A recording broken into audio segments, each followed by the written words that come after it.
Have you ever felt like you're fighting a battle no one else can see? Like you're walking through a storm and the world just keeps moving, oblivious to your struggle. Today, I want to share a story about a moment like that. A story about a day that could have been the end, but instead became a new beginning. Picture this: a young woman, let's call her Maya, standing at a crossroads.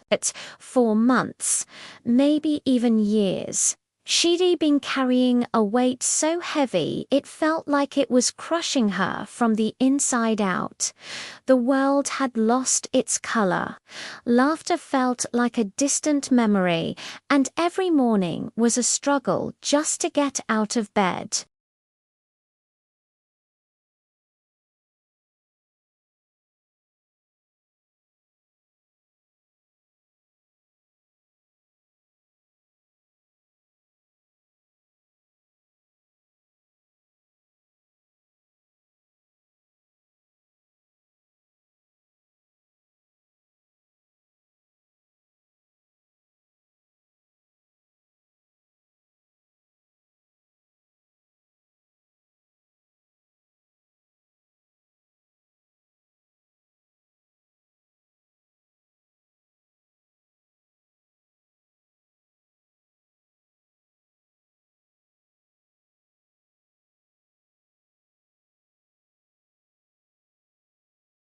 The isolation grew, building walls around her until she felt completely alone in her own world.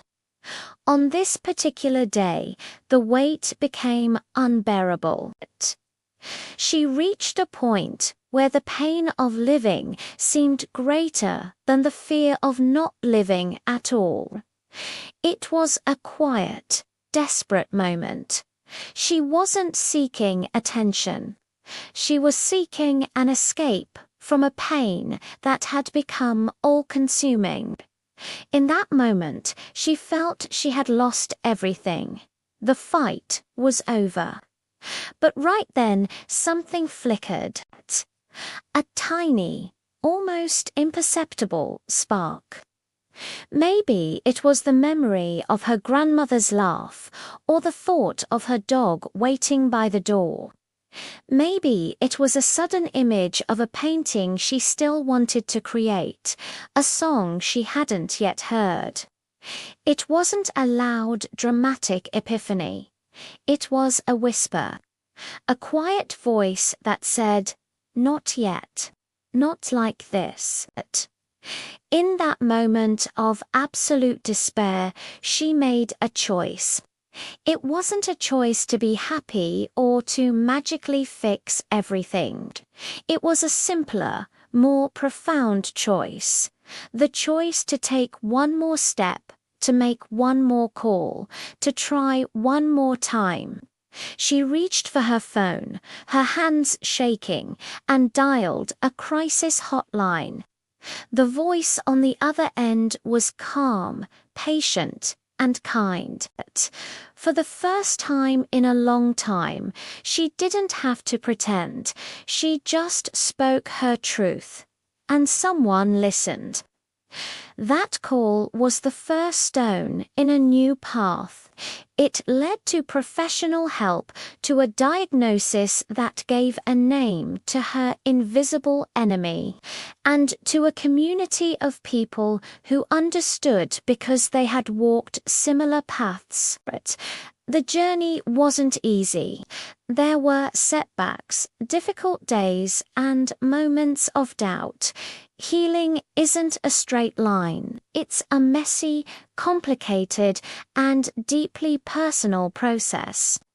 But with each therapy session, each small victory, each day she chose to keep going, she was reclaiming her life piece by piece.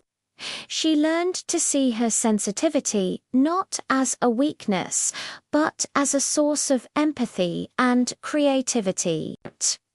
She started painting again, but this time her canvases were filled with the raw, honest colors of her journey.